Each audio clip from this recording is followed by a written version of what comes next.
आज का रात्रि क्लास है 19/11/1967।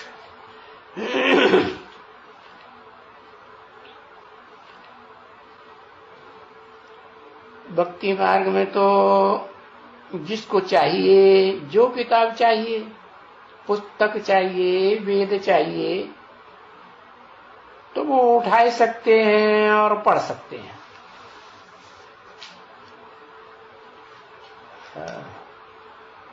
मार्केट में से उठाएं, चाहे लाइब्रेरी में से उठाएं, और सभी भाषाओं में है, पढ़ सकते हैं। और गीता भी सभी भाषाओं में है, और सारे ही ग्रंथ सभी भाषाओं में।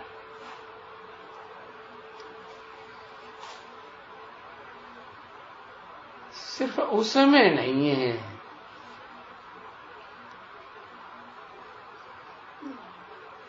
सिंधी में भी है और शायद उर्दू में भी होगा।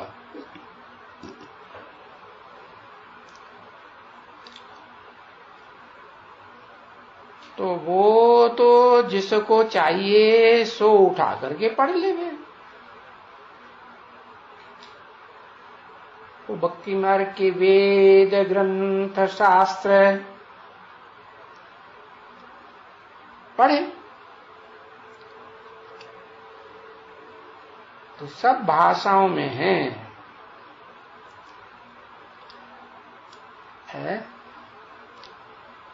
सिर्फ किसी में नहीं है,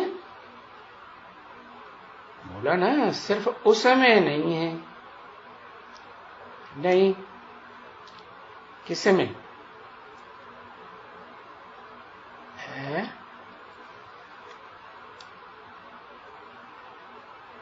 संस्कृत भाषा में भी तो है ना।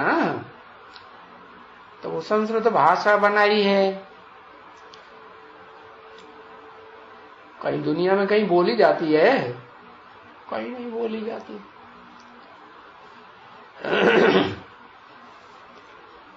समझते हैं कि बहुत ऊंची भाषा है, वो तो क्या कहेंगे, ज्ञान मार्ग की भाषा है या भक्ति मार्ग की भाषा है? क्या कहेंगे? कहेंगे भक्ति मार्ग की भाषा है। जब कोई बोलता ही नहीं है तो क्या कहेंगे, मरी हुई भाषा है या जिंदा है? दुनिया में है मरी हुई। तो जैसे वो भक्ति मार्ग में मरी हुई भाषा है, वैसे ही ये तुम ब्राह्मणों की जो भाषा है ना, वो किसी को समझ में नहीं आती। दुनिया में मरी हुई भाषा है, इस दुनिया में किसी को समझ में नहीं आती जब तक आकर के 7 दिन का कोर्स न लें, 7 दिन की भट्टी में न बैठे। हाँ, तो देखा, बताया, सिर्फ उसमें नहीं है। उसमें माने जो ब्राह्मणों की भाषा है उसमें नहीं है। बाकी सब भाषाओं में भक्ति मार्ग के ग्रंथ शास्त्र तो मिलेंगे। तो लोग उठाएं और पढ़ें। यहां तो बाप बैठ करके पढ़ाते हैं। कैसा बाप? दुनिया में जितने बाप हुए हैं उनके मुकाबले कोई वंडरफुल बाप है या तुरिया बाप कहें, तुरिया बाप है। तुरिया माने उसे जैसा और कोई बाप हो ही नहीं सकता। तो यहां तो वो तुरिया बाप बैठ करके पढ़ाते हैं। कौन? आत्माओं का बाप। उनकी आत्मा की भाषा है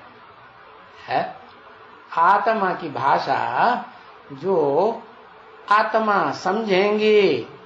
पहले कम से कम सुन करके तो समझ तो लेंगे, हाँ हम आत्मा है, भले प्रैक्टिस नहीं है सदा काल की आत्मिक स्थिति में टिकने की, तो भी माने तो जान तो लें। हाँ, तो वो आत्मिक भाषा बाप बैठ पढ़ाते हैं, और वो है चलती आती है। कौन सी भाषा? दुनिया में जो भी भाषाएं हैं, और संस्कृत में जैसे गीता है, वो भी चलती आ रही है। ये जन्म जन्मांतर वो ही पुस्तकें चले आते हैं। हर जन्म में तुम देखते हो, चाहे उर्दू में हो, अरबी में हो, फारसी में हो, अंग्रेजी में हो, जर्मन में हो, वो पुस्तकें चली आ रही है। परंतु ये जो बाप बैठ करके समझाते हैं, वो भाषा जन्म जन्मांतर नहीं चलती है। कहां? इस एक ही जन्म में, संगम युग में चलती है। वो है ही इस एक जन्म के लिए। कौन सी भाषा? हाँ, रूहानी भाषा। रूहानी भाषा, रूह की, रूह से रूह रिहान करो। क्या उसमें देह की जरूरत ही नहीं? क्यों? क्योंकि रूह तो मन बुद्धि रूपी आत्मा है ना। देह तो दिखाई पड़ेगी, देह के मुख में से आवाज निकलेगी, मुख को शंख कहते हैं ना। तो गीता में लिखा है, जब महाभारत युद्ध हुआ तो सबने अपने अपने शंख बजाए। वो समझते हैं कि वो शंख बजाया, स्थूल शंख, वो जो सागर में एक कीड़ा होता है ना, उसका मुख होता है बड़ा बुलंद, तो उसको मुख की हड्डी निकाल लेते हैं, तो वो शंख। अरे उस शंख की बात हो रही है, ये तो प्रैक्टिकल में मुखरूपी शंख है, जिस शंख को बाप आकर के अपना मीडिया बनाते हैं। हाँ, तो ये बाप बैठ करके समझाते हैं, वो तो है ही इस एक जन्म के लिए। क्या क्या समझाते हैं? जो भी रूहानी भाषा समझाते हैं, सुनाते हैं, वो इस एक जन्म के लिए। जन्म जन्मांतर वो भाषा चलती नहीं है। इस जन्म में जितना उठाया, किस जन्म में है? कहेंगे संगम। अरे वो संगम नहीं, सतयुग त्रेता का, त्रेता द्वापर का, द्वापर कलयुग का है नहीं। ये जो पुरुषोत्तम संगम युग है, कौन सा है? कलयुग और सतयुग के बीच का संगम। तो इस जन्म में जो 100 साल का संगम है ना, और भी धर्म पिताएं जो आए, विधर्मी धर्म पिताएं आए ना, चाहे चंद्रवंशी हो, चाहे इस्लामी हो, बौद्धी हो, क्रिश्चियन हो, कोई भी हो, उनके सहयोगी धर्म पिताएं, तो वो धर्म पिताएं आकर के अलग अलग जन्मों में अपनी अपनी भाषाएं उनकी चली हैं, तो उनमें सुनाते रहे हैं, उनके ग्रंथ सुनाए जाते रहे। और ये जो रूहानी भाषा बाबा बोलते हैं, शिव बाबा, ये तो इसे एक ही जन्म में जितना उठाया, कौन सा? पुरुषोत्तम संगम है। पुरुषों में, पुरुष माने आत्मा बताया ना, तो पुरुषों में, आत्माओं में उत्तम से उत्तम पार्ट बजाने वाली कौन कौन सी आत्माएं हैं सृष्टि रूपी रंगमंच पर, वो जब जानकारी होती है तो उस संगम को कहते हैं पुरुषोत्तम संगम युग। तो इस जन्म में जो जिसने जितना उठाया, जितना धारण किया और दूसरों को कराया, इतनी ही उनकी जन्म जन्मांतर की मिल्कियत बन जाती है, प्रॉपर्टी बन जाती है। कैसे? ये भाषा वहां चलेगी दूसरे जन्मों में? 84 के चक्कर में चलेगी? नहीं चलेगी, भले नहीं चलेगी। लेकिन बाप कहते हैं ये जो रतन तुमको ज्ञान रतन मिलते हैं, रूहानी भाषा के, ये ज्ञान रतन जो है तुम्हारे स्थूल रतन बन जावेंगे। क्या? ये तो मानसी सृष्टि चल रही है ना। ये मानसी सृष्टि में मनसा के द्वारा जो शूटिंग हो रही है वो कोई स्थूल चीज थोड़ी है। मन बुद्धि स्थूल है? नहीं, मन बुद्धि भी स्थूल नहीं है। और ये मन बुद्धि के द्वारा जो सृष्टि रची जा रही है वो भी कोई स्थूल चीज थोड़ी है। तो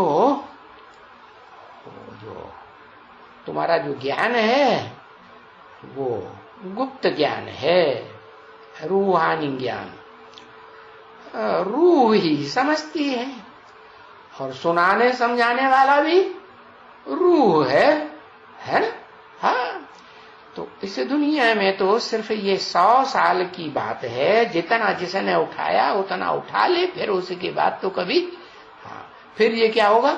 ये जो रूहानी रतन है, मनसा और बुद्धि के द्वारा जो मानसी सृष्टि बन रही है वो फिर स्थूल सृष्टि बन जाएगी। सतयुग में स्थूल शरीर की सृष्टि होगी या सिर्फ मनसा की सृष्टि होगी? स्थूल शरीर से भले सूक्ष्म ज्ञान इंद्रियों से पैदाइश होगी, स्थूल इंद्रियों से द्वापर से पैदाइश होगी, लेकिन होगी तो स्थूल शरीर के द्वारा ना। तो ये जो तुम्हारी मिल्कियत है रूहानी ज्ञान रतनों की, वो स्थूल ज्ञान रतन बन जाएंगे। स्थूल शरीर के लिए स्थूल ही तो चाहिए ना। क्योंकि ये मिल्कियत है। और वो जो दुनिया में मिल्कियत है, सोना चांदी है, और जो जितने भी मेटल है ना, पहले तो वो ही चलता था। अभी तो कागज के नोट निकल पड़े, वो भी तो मिल्कियत ही हो गई ना। तो ये जो मिल्कियत है ना, बड़े बड़े महल है, माड़ियां, अटारियां, कारखाने, कल कारखाने, वो भी मिल्कियत हुई ना। खेती बाड़ी दुकानदारी, ये सब मिल्कियत है उस दुनिया की, स्थूल मिल्कियत। और वो कोई मिल्कियत थोड़े ही है बच्चे। यहाँ संगम युग में वो मिल्कियत है क्या? वो नहीं। कौन सी मिल्कियत है?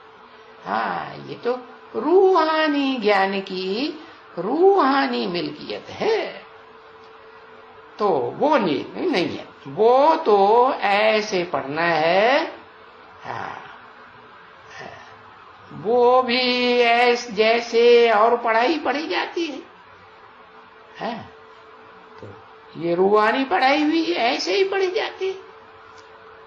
उस पढ़ाई में भी पैसा कमाया जाता है, मिल्कियत कमाई जाती है ना, जायदाद कमाते हैं। और इसमें भी ज्ञान रतन जो तुम्हारे हैं वो तुम्हारा पैसा है, वो कमाया जाता है। वो स्थूल रतन और ये सूक्ष्म ज्ञान रतन। क्या ज्ञान रतन को सूक्ष्म कहेंगे या स्थूल कहेंगे? स्थूल ज्ञान धन संपत्ति जो है वो गुरुओं के द्वारा सिखाई जाती है कि तुम ये धंधा करो, दोहरी करो, ये ब्राह्मण बनो, तो ये बड़े बड़े यज्ञ रचो और तुम्हें बहुत पैसा मिलेगा, ये है और वो है। ये धंधा ब्राह्मणों का है, ये धंधा क्षत्रियों का है, राजा बनो, पूरी राज्य की प्रजा की पूरी मिल्कियत तुम्हारी है। और वैश्यों की खेती करो, जानवर पालो, और ये सब तुम जो कुछ है सो अपने कब्जे में करो, सारी खेती बाड़ी जमीन। और शूद्रों की, अरे तुम सबकी सेवा करो, सेवा से तुमको ढेर सारी मिल्कियत मिलेगी। तो वो तो स्थूल मिल्कियत होगी। और ये कौन सी मिल्कियत? ये तो रूहानी ज्ञान की मिल्कियत है। तो जैसे वो मिल्कियत स्थूल कमाई जाती है, वैसे ही ये ज्ञान रत्नों की इसकी भी पढ़ाई है। वो पढ़ाई जैसे पढ़ी जाती है, ये भी पढ़ाई पढ़ी जाती है।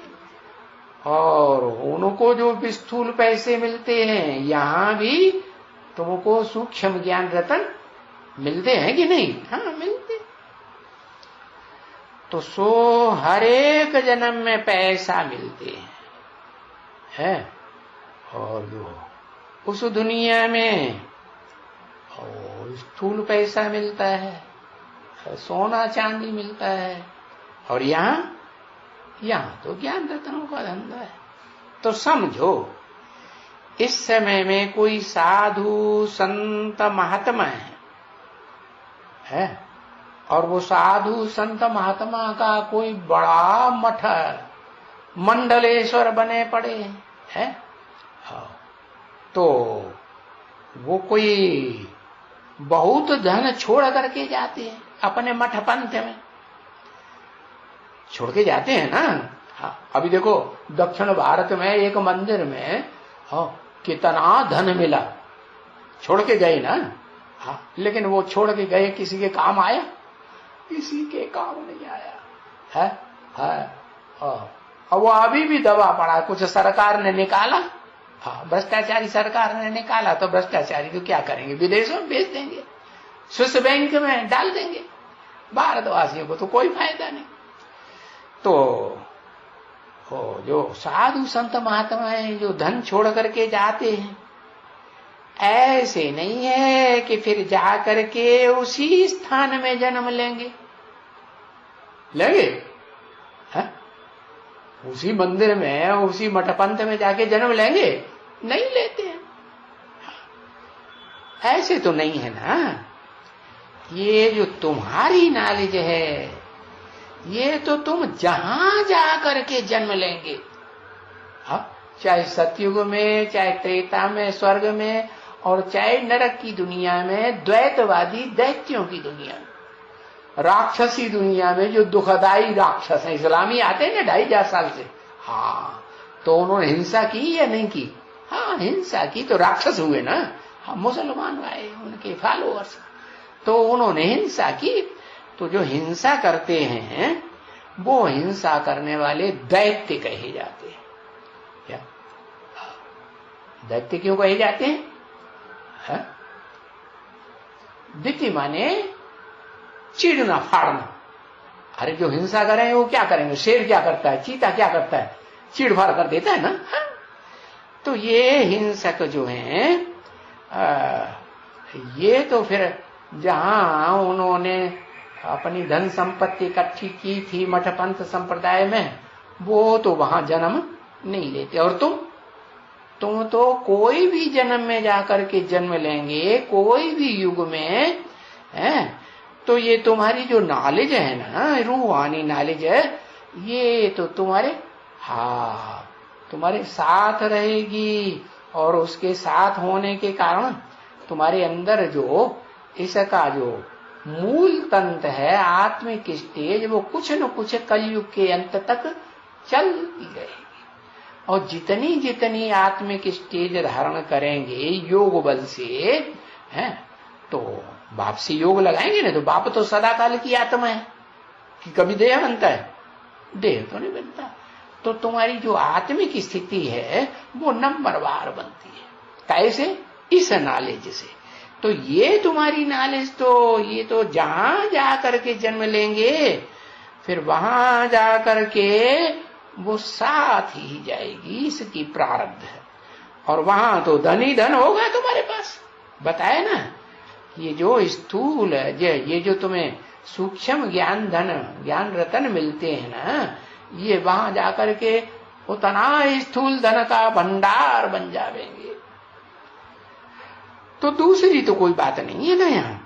यहाँ तो कोई धनवान के घर जन्म लेगा है, कोई न धनवान के घर में जन्म लेगा, गरीब के घर में जन्म लेगा। तो इस पढ़ाई की और उस पढ़ाई का तो रात दिन का फर्क है। क्या? इस पढ़ाई में जो पढ़ाई तुम पढ़ते हो, रूहानी पढ़ाई है, इसमें तो तुम जन्म जन्मांतर की प्राप्ति करते हो। और उस पढ़ाई में एक जन्म पढ़ाई पढ़ते हो और उसी जन्म में धन संपत्ति जो कमाई ली सो कमाई ली, कोई जरूरी नहीं कमाई हो भी या न भी हो।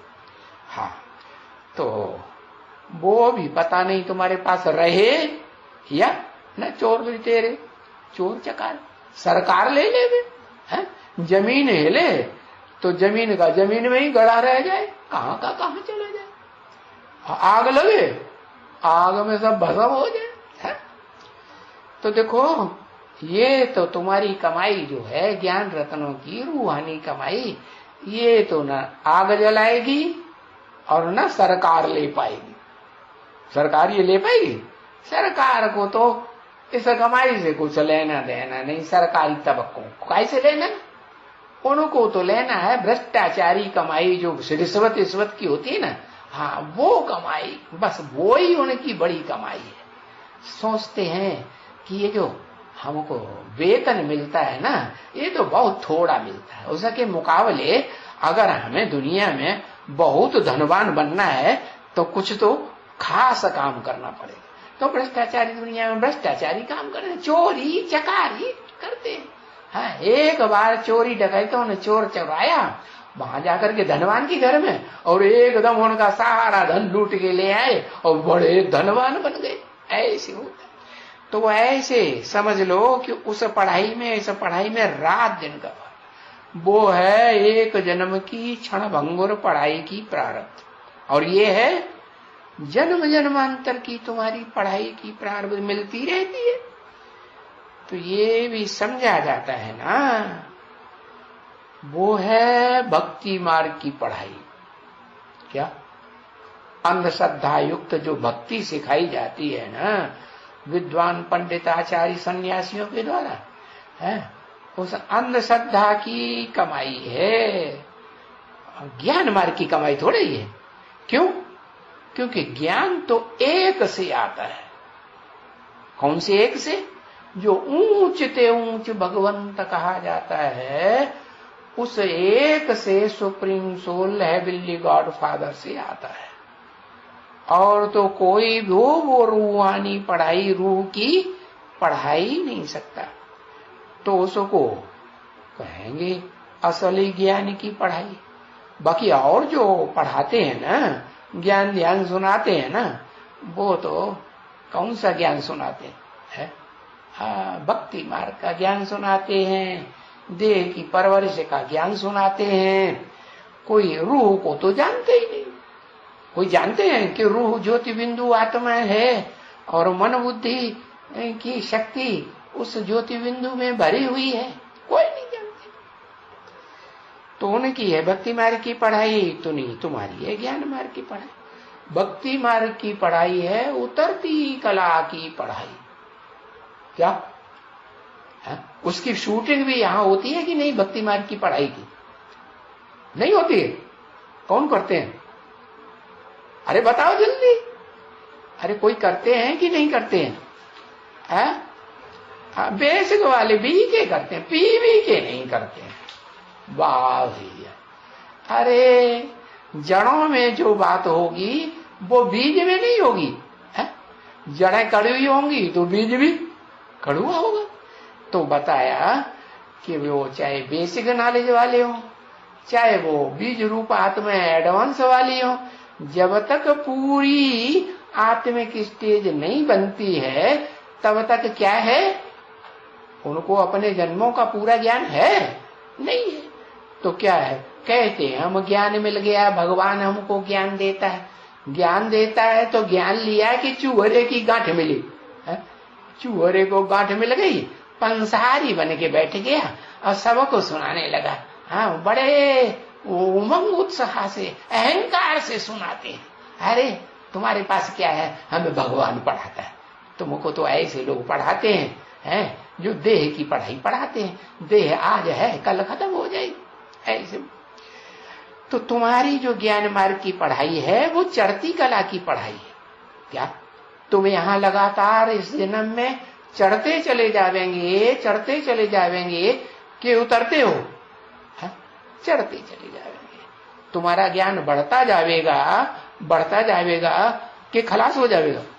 बढ़ता जाएगा। और ज्ञान की प्रारब्ध है, जो योग की पावर है वो भी तुम्हारी बढ़ेगी कि घटेगी? बढ़ेगी। अच्छा, कोई 5 मार से नीचे गिरता है, कोई देहधारी में फंस मरता है, 5 मार से नीचे गिरा तो उसका पद तो भ्रष्ट हो गया ना, अभी तक ये किया हुआ प्रसाद। लेकिन क्या जो अभ्यास किया है याद का, वो खत्म हो गया? याद का अभ्यास तो रहा ना। तो वो याद का अभ्यास जो है वो चढ़ती कला हुई या उतरती कला हुई? चढ़ती कला हुई। तो बताया तो उनकी है जो वो जो दुनियावी पढ़ाई है उनका है उतरती मार्ग, भक्ति मार्ग की पढ़ाई। उतरते जाते हैं, उतरते जाते हैं, जन्म बाई जन्म नीच जन्म लेते जाते हैं, मेंटेलिटी आत्मा की गिरती जाती है कि ऊंची मेंटेलिटी बनती है नीची। क्या करते हैं नीची मेंटेलिटी? दुनिया का विनाश करो, है अपना फायदा करो, अपनी देह का फायदा करो, अपनी देह के संबंधियों का फायदा करो, बाकी सारी दुनिया मिट्टी में मिल जाए। क्या जो उनमें भी जो देह का संबंधी हमारे से बिल्कुल चिपका रहता है उसका तो सबसे जास्ती कल्याण होना चाहिए, उसको बहुत प्यार है, फिर उसमें भी भेद कर देंगे।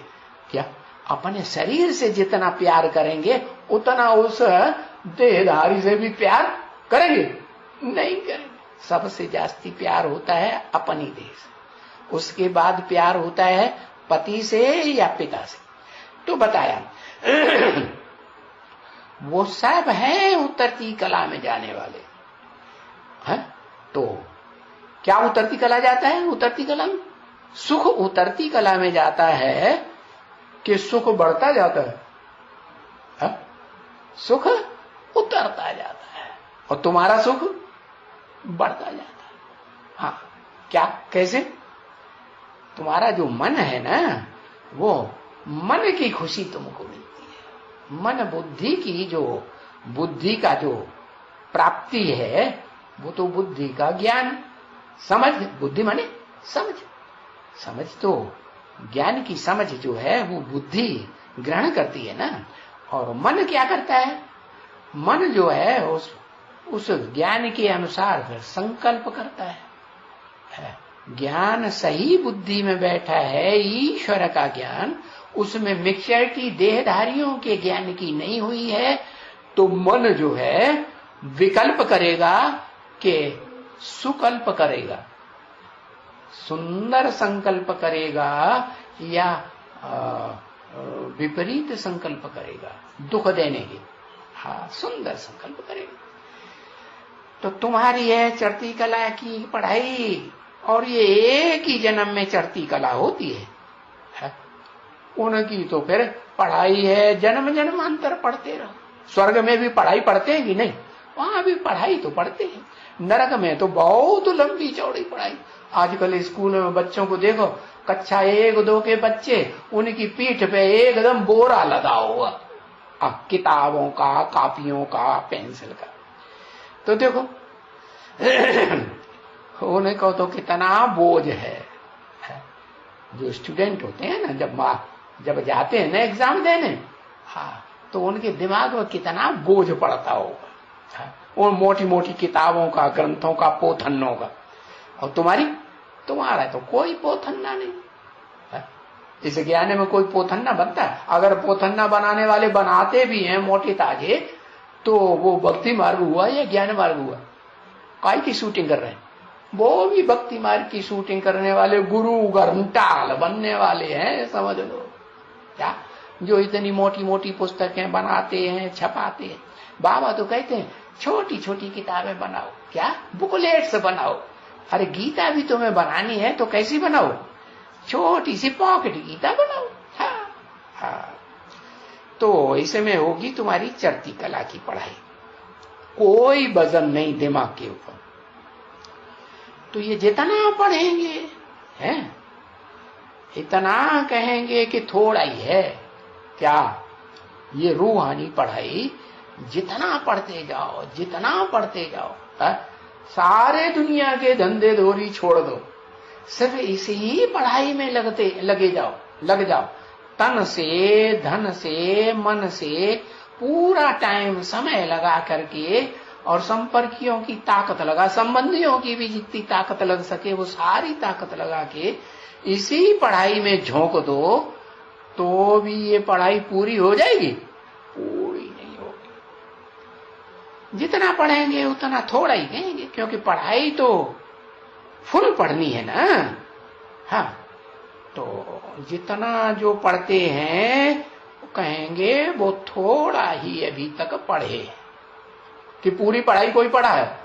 अभी तक कोई को नहीं कहेंगे, 80 साल हो गए, कोई नहीं कह सकता है कि हमने रूहानी पढ़ाई रूह की है 84 के चक्कर की, कि 84 जन्म में हमको कितने कितने जन्म कैसे कैसे कहाँ कहाँ किसके किसके साथ लेने हैं, वो कुछ बुद्धि में आया? हा? किसी ने न वो पढ़ाई अभी तक पढ़ नहीं पाई। तो थोड़ी कहेंगे कि ज्यादा कहेंगे? कैसी पढ़ी? थोड़ी पढ़ाई, क्योंकि बाबा पढ़ाते रहते हैं ना। है बाबा जो है वो जास्ती पढ़ाते हैं या थोड़ा पढ़ाते हैं? बाबा तो बहुत पढ़ाते रहते हैं, जास्ती पढ़ाते हैं और जास्ती समझाते हैं। हाँ, सुनाते भी हैं, समझाते भी हैं।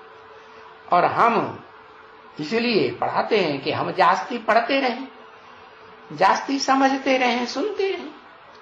हाँ, शुरुआत में तो जो पढ़ते थे, हाँ, उसके मुकाबले तो अभी हम बहुत ज्यादा पढ़ते हैं, नहीं?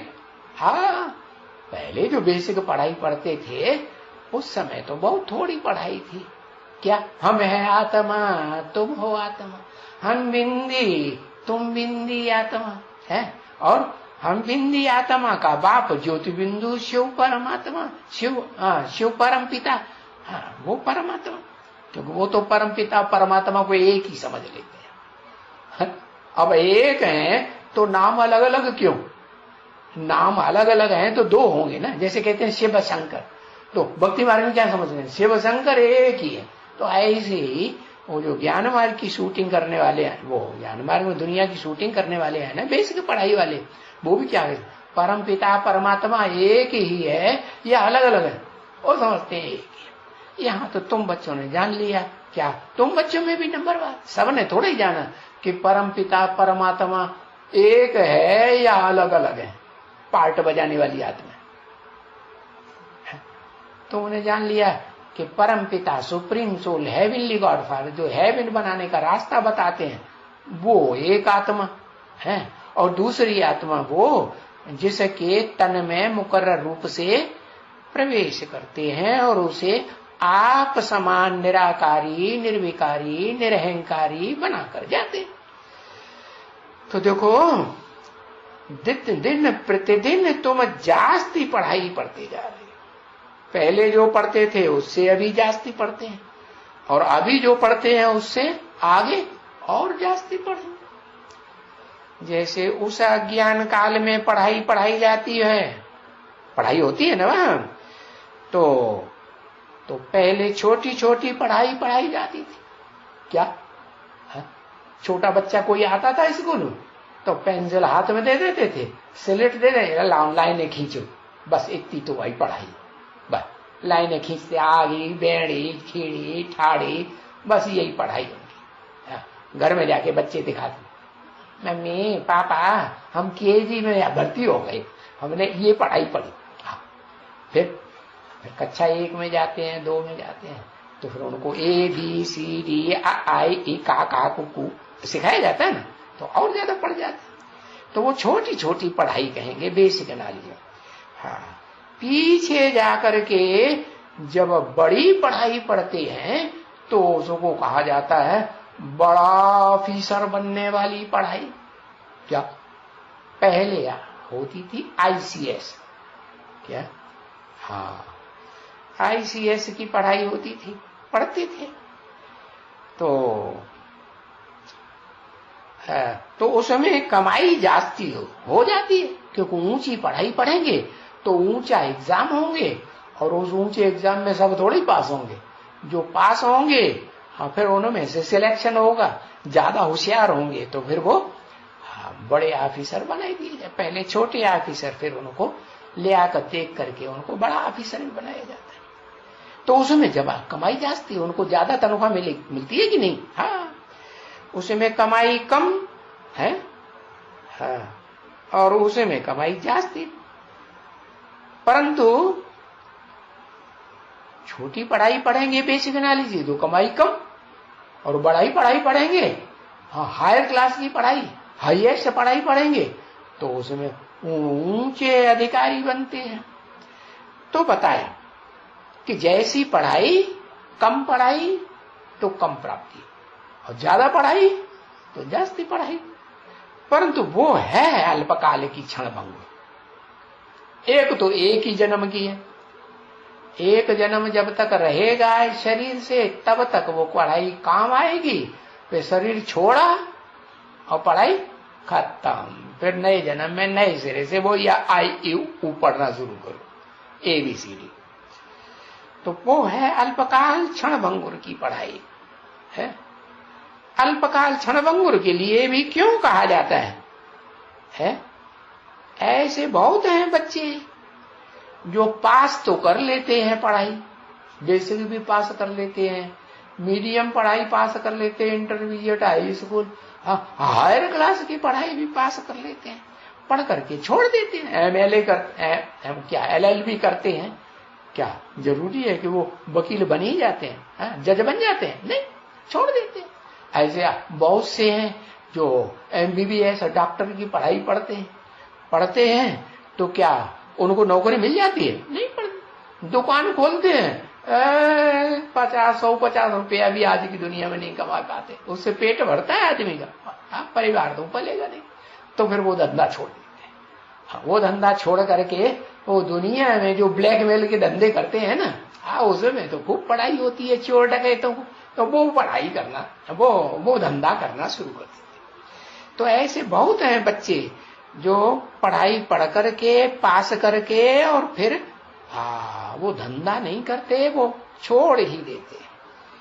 पीछे वो क्या कहेंगे, वो जो पढ़ाई पढ़ी कमाई करने के लिए, वो पढ़ाई कहाँ गई? अरे क्योंकि उनके ऊपर भरोसा नहीं है ना बच्ची। वो जो दुनिया में पढ़ाई जाती है उसके ऊपर किसी को पक्का भरोसा नहीं है कि पढ़ाई पढ़ने के बाद भी ऊंचे अधिकारी बन ही जाएंगे, गवर्नमेंट में सिलेक्शन हो जाएगा, नहीं चलो प्राइवेट में भी हो जाएगा कि नहीं हो जाएगा, कोई जरूरी नहीं। तो भरोसा नहीं, क्योंकि वो है विनाशी कमाई।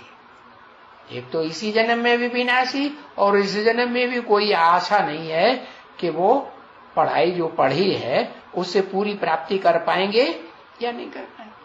और ये जो तुम्हारी रूहानी पढ़ाई है, ये तो अविनाशी पढ़ाई है, इसका विनाश तो कभी होता ही नहीं है। इससे ज्ञान यज्ञ का नाम क्या है? अविनाशी है, अश्वमेध है, कौन सा? रुद्र ज्ञान यज्ञ।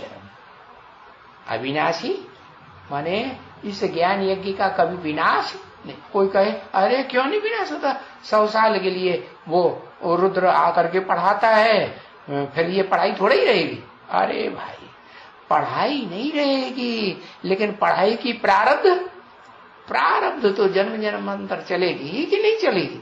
हाँ, तो ये अविनाशी कमाई है, इसका कभी विनाश नहीं होता।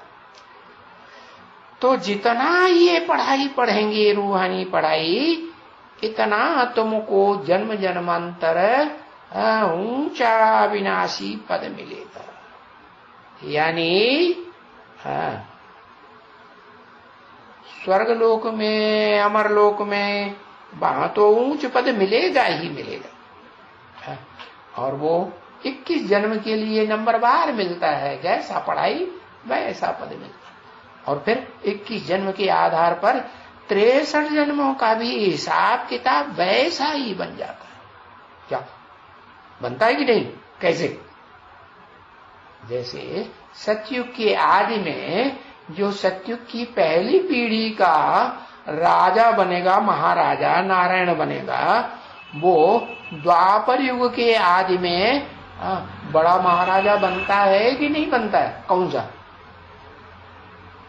सा महाराजा बनता है? अरे एक अक्षर लिखो जल्दी से, है विक्रमादित्य। दुनिया का बड़े ते बड़ा महाराजा बनता है, उससे बड़ा महाराजा कोई और होता है। तो देखो, स्वर्ग में पहले जन्म में बड़ा, तो द्वापर के पहले जन्म में बड़ा था। द्वैतवादी द्वापर युग हुआ ना, दो दो भाषाएं, दो दो राज्य, दो दो धर्म, दो दो धर्म पिताएं, हाँ, 2 से 4, 4 से 8 बढ़ते जाते, द्वैतवाद बढ़ता है ना। द्वैतवाद बढ़ेगा तो आपस में झगड़े की दुनिया हुई या प्यार की दुनिया हुई? नहीं, झगड़ा। तो उस द्वैतवादी दुनिया में भी तुम ऊंच पद पाते हो। हाँ, स्वर्ग के 21 जन्मों के हिसाब से ही वहां बनता है तुम्हारा हिसाब किताब। हाँ, ऊंच पद पाते हो, मिलेगा ना? हाँ, मिलेगा। तो उस भक्ति मार्ग के शास्त्रों में, उस दुनिया की पढ़ाई में और इस पढ़ाई में जो तुम्हारी रूहानी पढ़ाई है, जो रूहों का बाप आकर के पढ़ाते हैं, शिव सुप्रीम सोल, क्योंकि 3 प्रकार की पढ़ाई है ये। क्या? गीता में भी उसका जिक्र किया है, त्रय विद्या सोम पापूत पापा। हाँ, 3 प्रकार की विद्या है। कौन कौन सी 3 प्रकार की विद्या? सबसे ऊंची विद्या है ब्राह्मणों की विद्या। वो गीता में भी लिखा हुआ है ना कि जब भगवान आते हैं तो क्या करते हैं? चातुर्वर्ण्यम मया सृष्टम गुण कर्म स्वभाव विभाग से। जब भगवान आते हैं तो हर एक आत्मा की पढ़ाई के अनुसार जैसे गुण धारण किए हैं, जैसा स्वभाव अच्छा या बुरा धारण किया है, अच्छा स्वभाव धारण किया है तो देवता बनता है, बुरा स्वभाव धारण किया है तो राक्षस बनेगा। अभी राक्षसियों के चेहरे तैयार हो रहे हैं ना। तो वो बताया कि ये जो 3 प्रकार की पढ़ाई है, ऊंच से ऊंच पढ़ाई है ब्राह्मणों की। क्या? कौन से ब्राह्मणों की? वो ब्राह्मण जो पुरुषोत्तम संगम युग में ऊंच से ऊंच ब्राह्मण बनते हैं। नहीं तो 9 प्रकार के ब्राह्मण बनते हैं, है? जो भक्ति मार्ग में भी दिखाते हैं 9 कुरियों के ब्राह्मण। 9 कुरियों के ब्राह्मण क्यों कहे? क्योंकि जो 9 कुरियों के यहाँ ब्राह्मण बनते हैं, ऊंच से ऊंच ब्राह्मण कोई तो बने होंगे 9 प्रकार के। तो वो 9 प्रकार के ब्राह्मण जो है वो नवग्रह के रूप में आज भी, हाँ, भक्ति मार्ग के टंटे घंटे करते हैं ना, तो उसमें पूजे जाए। शादी करें, ब्याह करें, यज्ञोपवीत करें, कुछ भी कर्म कांड करते हैं तो उनकी पूजा करते हैं। है कहाँ की यादगार? यहाँ संगम युग की यादगार। तो वो तो समझ लेते हैं वो आकाश के जो सितारे हैं ना, ग्रह, नवग्रह, वो है। अरे भाई, वो तो जड़ ग्रह हैं। इस धरती के सितारे तो तुम बच्चे चैतन्य ग्रह, उपग्रह और सितारे हो। हाँ, तो तुम जो सितारे हो उनमें 9 ग्रह वो भी हैं चैतन्य। कौन से 9 ग्रह? जो ऊंच से ऊंच पद पाते हैं, लेकिन है नंबरवार। क्या? यहां भी ऊंच से ऊंच पद पाने वाले, और वहां सतयुग में भी कोई एक नारायण थोड़े ही होगा। सतयुग के सभी जन्म, सतयुग में पीढ़ियां चलेंगी, जन्म चलेंगे, जन्म बाई जन्म चलेंगे कि खत्म हो जाएंगे। कहते हैं सतयुग लाखों वर्ष का। अरे लाखों वर्ष तो कोई एक ही जन्म आदमी, एक ही व्यक्ति जो है वो लाखों वर्ष जिंदा रह सकता है क्या? ऐसे तो होता नहीं।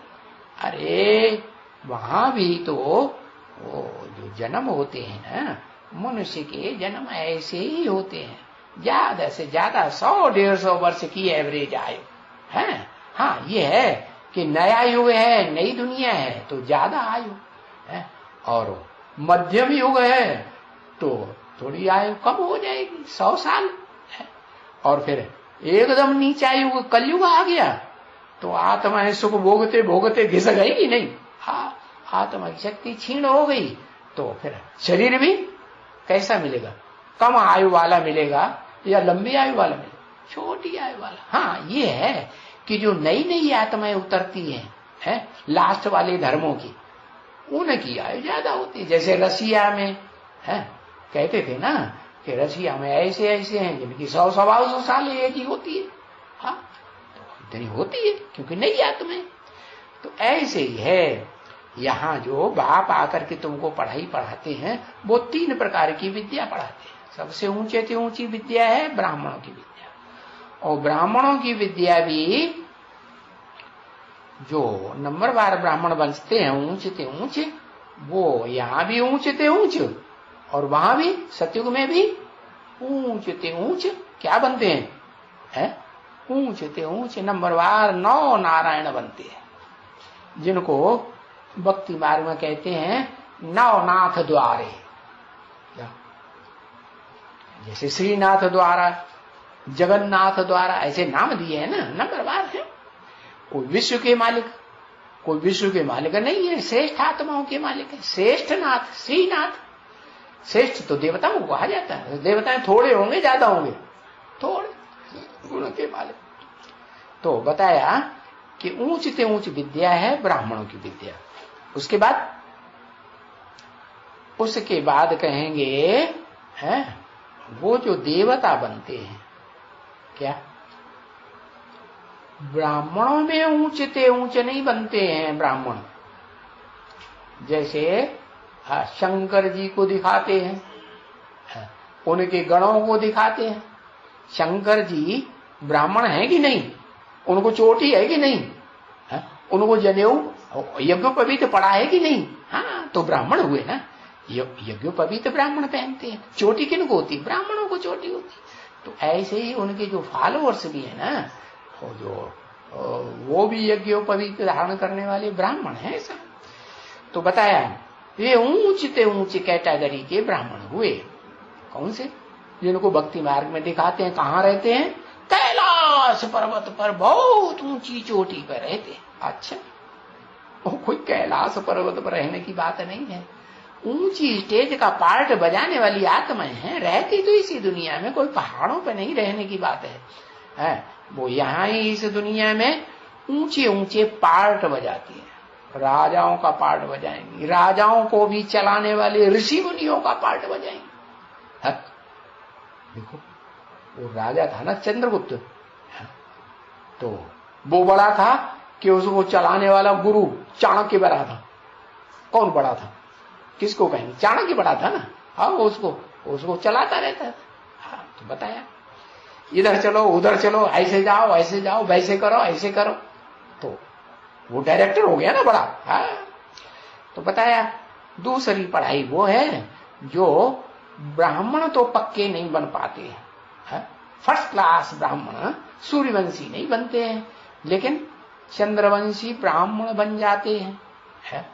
और वो सतयुग में जाके जन्म लेते हैं। सतयुग में जाके जन्म लेंगे, हाँ देवता बनेंगे, लेकिन वो विष्णु कुल में अपने शरीर लेकर के वैष्णव वंशी, वो विष्णु वंश की वो जो ऊंचे ते ऊंची कुरी है उसके देवता नहीं बन सकेंगे। और जो सतयुग में देवता बनते हैं वो फिर त्रेता में जाकर के लक्ष्मी नारायण बनते हैं।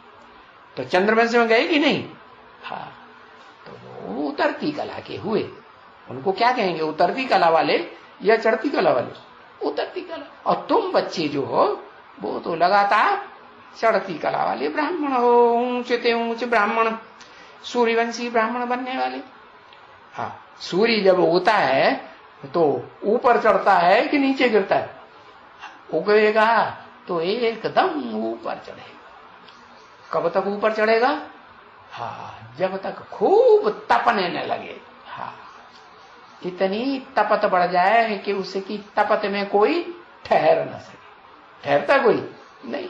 अब आई पेड़ के नीचे चले जाओ, मकान में घुस जाओ, ऐसे ही करते हैं ना। हाँ, छाता लगा लो तो ऐसे छाया। तो सूर्यवंशी तुम बच्चे हो, चढ़ते हो तो चढ़ते चले जाते हो, चढ़ते चले जाते हो। हाँ, तो ये तुम सूर्यवंशी बच्चे हुए ऊंचे ऊंचे। दूसरे हुए जो सूर्यवंशी तो नहीं बनते हैं देवताएं, लेकिन विष्णु कुल के न बनने के कारण फिर 16 कला संपूर्ण इंद्रियों का सुख भोगने वाले देवता बनते हैं। तो वो हैं उतरती कला के। यहां भी उतरती कला में रहते हैं पुरुषार्थी जीवन में, और वहां भी उस दुनिया में भी उतरती कला में जाएंगे। तो 2 प्रकार के हुए ना ये। और तीसरे प्रकार के वो जो न फर्स्ट क्लास सूर्यवंशी बनते हैं न चंद्रवंशी ब्राह्मण बनते हैं। क्या चंद्रवंशी ब्राह्मण भी नहीं बन पाते पूरे। क्या बनते हैं? वो बस इस्लाम वंश में जाकर के कन्वर्ट होने वाली ब्राह्मण आत्माएं बन जाती है। तीसरी थर्ड क्लास कुरी के ब्राह्मण बनते हैं। फिर उसके बाद फोर्थ क्लास कुरी के ब्राह्मण कौन? बौद्धी धर्म के। फिर उसके बाद तीसरे क्रिश्चियन धर्म में कन्वर्ट होने वाले वो ब्राह्मण जो देवता तो बनते हैं उतरती कला के, क्षत्रिय तो बनते हैं त्रेता में, लेकिन फिर द्वापर में जाकर के जब क्राइस्ट आता है ना तो क्रिश्चियन धर्म में कन्वर्ट हो।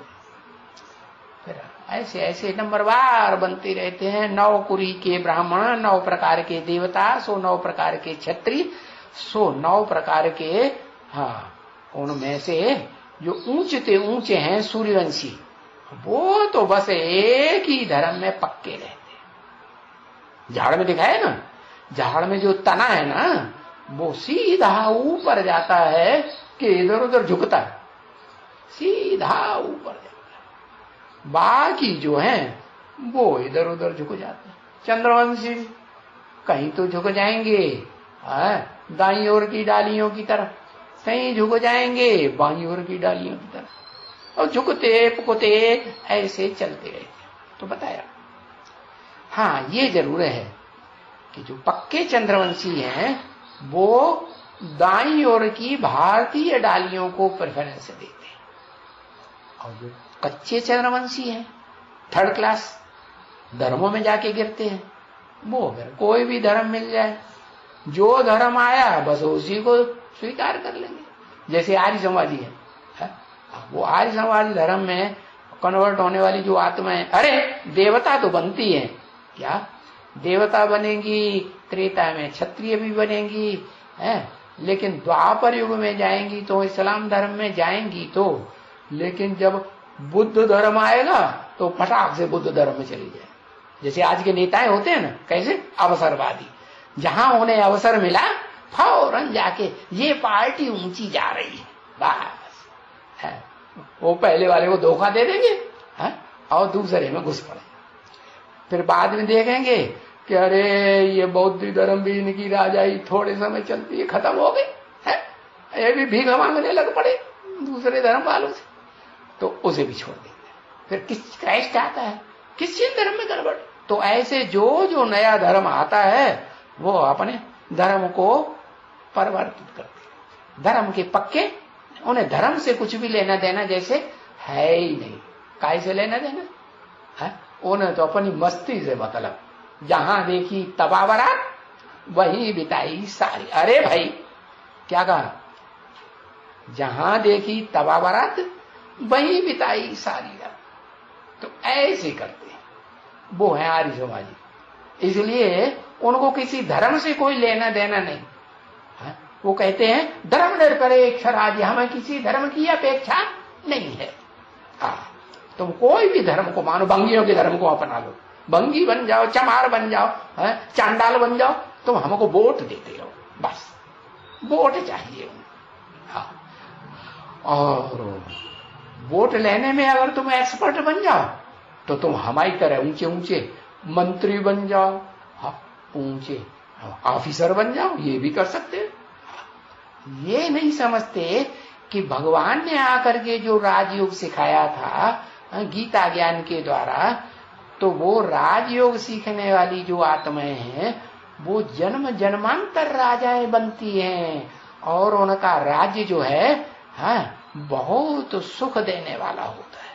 प्रजातंत्र सरकार में तो दुख कैसा होगा? दुख दूना, दिन दूनिया रात चौगुना बढ़ता जाएगा। क्या? जैसे भारत में अभी भारत की प्रजा से पूछा जाए, अंग्रेजों का राज्य अच्छा था, अच्छा शासन चलता था, कड़क शासन था, नीति नियम कानून अच्छे थे, कड़क थे, चोर गुंडे डकैतों के लिए पावरफुल थे, या आज के हिजड़ों की जैसी सरकार है? कोई कंट्रोल नहीं, कुछ भी कोई करता रहे, बस कुछ मतलब नहीं। उन्हें तो क्या मतलब है? बस पैसा कमाए जाओ, पैसा बढ़ाए जाओ, चाहे चोरी डकैती रिश्वत खोजी कुछ भी करना पड़े, चाहे बड़े के बड़े ऑफिसर हो। क्या तुम सुप्रीम कोर्ट के बड़े से बड़े कौन बन जाओ, क्या जज, क्या चीफ क्या मिनिस्टर, चीफ जस्टिस, हाँ चीफ जस्टिस बन जाओ। जहां देखेंगे पैसा ज्यादा मिल रहा है इस कंपनी में तो उस कंपनी को भ्रष्ट कर देंगे। ऑल इंडिया में अच्छा से अच्छा पार्ट बजाने वाली कंपनी हो, गोल्डन फॉरेस्ट कंपनी, और वर्षों से उन्होंने अपने हर कस्टमर को सबसे दुनिया में जितना ज्यादा कोई परसेंटेज नहीं दे सकता है कमाई, वो कमाई दी हो। वर्ष भर देख लो उनका रिकॉर्ड, जितना उन्होंने कमाई करके दी है उस कंपनी से उतना कोई कंपनी इतनी कमाई करके नहीं दे पाई। और उसी कंपनी को वो सुप्रीम कोर्ट ने अपने हाथ में ले लिया और तब से लेकर के 98, 99, 2000 से लेकर के अभी 18-20 साल हो गए, एक पैसा रिटर्न में नहीं दिया। सारी जो पब्लिक की प्रॉपर्टी थी कंपनी में वो सब जब्त करके बैठे हुए। पैसा दिया? हाँ, नहीं दिया। और ब्याज तो ब्याज, कमाई तो कमाई कराना, जितना मूलधन है ना उसमें से भी परसेंटेज काट के दे रहे हैं। भाई 70% मिलेगा, क्या ज्यादा नहीं मिलेगा अभी, फिर बाद में देखा जाएगा। अभी तो हम 70% मतलब उसमें भी कटौती, वो मूलधन 98 का मूलधन, 98 का जो 100 रुपए की नोट है आज उसकी क्या कीमत रह गई? 98 में 100 रुपए में कितना माल मिलता था और आज 100 रुपए में कितना माल मिल रहा है? सारी कीमत डाउन हो गई है और डाउन हुई कीमत में भी 70% दे रहे। बताओ, ये है भ्रष्टाचारी गवर्नमेंट। तो बताया कि ये जो पढ़ाई बात आकर के पढ़ाते हैं वो तो उन शास्त्रों की पढ़ाई से, दुनिया की पढ़ाई से, और जो दुनिया में पढ़ाई पढ़ाई जा रही है, जैसे भारत में मैकाले सिस्टम की पढ़ाई पढ़ाई जा रही है, उसके मुकाबले तो बहुत अच्छी पढ़ाई है। हाँ, और जो तुम पढ़ते हो स्कूल कॉलेज में वो पढ़ते हैं, वो पढ़ाई है। हाँ, और ये तुम जो पढ़ते हो है ऊंचते ऊंच संघ में, कौन सा ऊंचते ऊंच संघ? Supreme soul heavenly God father से ऊंचा तो कोई होता ही नहीं दुनिया में पार्ट बजाने वाला। हाँ, दूसरे धर्म वाले, दूसरे धर्म पिताएं, उनके फॉलोअर्स समझते नहीं है कि वो ऊंच कैसे कहा गया दुनिया में। ऊंचे ते ऊंचा भगवंत कैसे है, अल्लाह मियां कैसे ऊंचा है, वो हेवनली गॉड फादर कैसे ऊंचा है, कैसे हेवनली गॉड फादर कहा जाता है, नारकीय गॉड फादर क्यों नहीं कहा जाता?